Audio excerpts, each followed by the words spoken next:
Richard Gere spoke about Diane Keaton today with a tenderness that cut through the celebrity glare.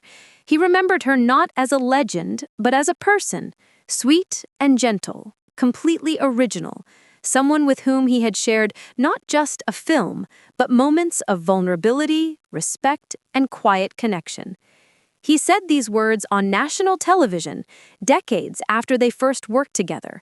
And in so doing, he helped enshrine her memory not only as a screen icon, but as a human being whose presence resonated far beyond the credits rolling. Diane Keaton passed away on October 11th, 2025, at the age of 79. Her family later disclosing that bacterial pneumonia was the cause of death. She had been hospitalized that morning in Santa Monica, California, after a sudden health decline. Within days, the news engulfed Hollywood and the world. An artist of rare originality was gone. Her family expressed gratitude for the flood of condolences and asked admirers to instead celebrate her life by supporting causes close to her, animal welfare, and food banks for underserved communities. When Gere appeared on the Today Show on October 16th, he reflected on the film that brought them together, Looking for Mr. Goodbar from 1977, a film that remains among the more intense and daring of its era. He said, "It was the second film I made. She's pretty shy and skittish, and I was too." He recalled how they took care of each other, getting through these kind of challenging physical scenes with each other. He said, "I remember just how sweet and gentle she was.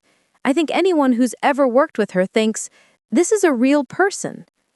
Gere's remarks struck a chord because they came from someone who didn't bask in nostalgia but acknowledged the rawness of their earliest work and the humanity Keaton brought to every set. He did not overstate. He did not dramatize. His tribute was quiet, precise, emotionally grounded. This moment is part of a broader chorus of remembrance. Al Pacino, remembering Keaton as both a former romantic partner and lifelong friend, wrote that memories remain vivid, that she had influenced the direction of my life. Keanu Reeves, who co-starred with her in Something's Gotta Give, called her a generous artist and very special, unique person. Nancy Meyers, who worked with Keaton over decades on films like Baby Boom, Something's Gotta Give, Father of the Bride, described Keaton as fearless, someone who laid herself bare to tell our stories.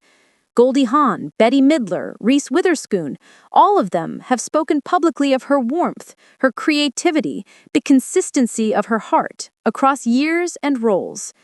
Consider the arc of Keaton's career.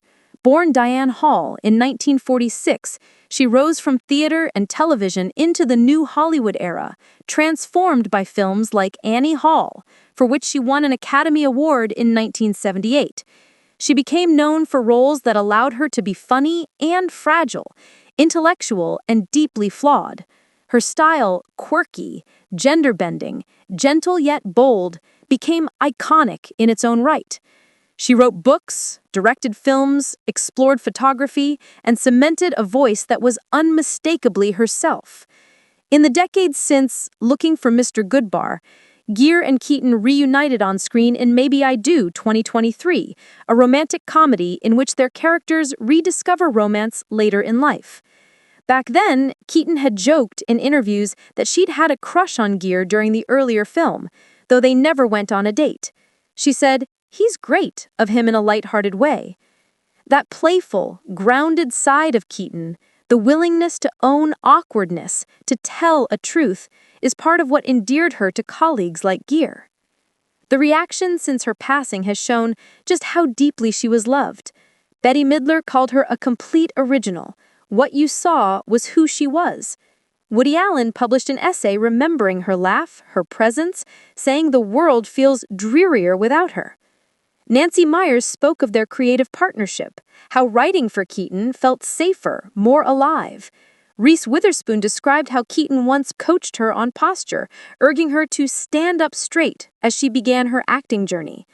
Patricia Arquette spoke of Keaton as a total artist, one whose gaze extended beyond acting into design, visual aesthetics, directing.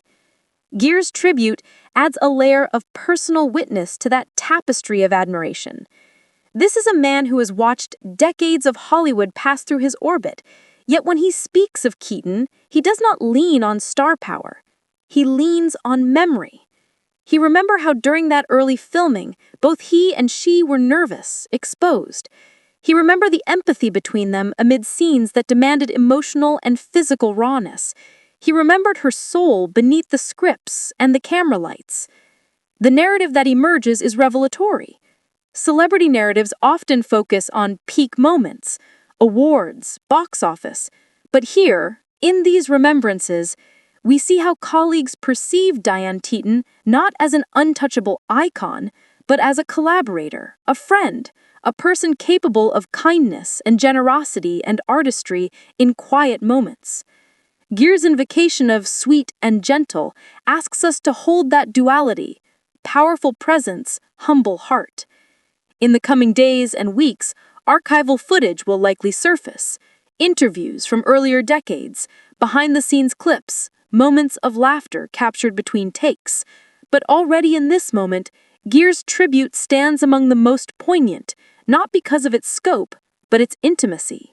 He did not demand theatrics. He simply remembered. He reminded us that those iconic roles were inhabited by a woman whose gentleness did not diminish her strength. As the public continues to mourn, the Keaton family has asked that remembrances be balanced with privacy.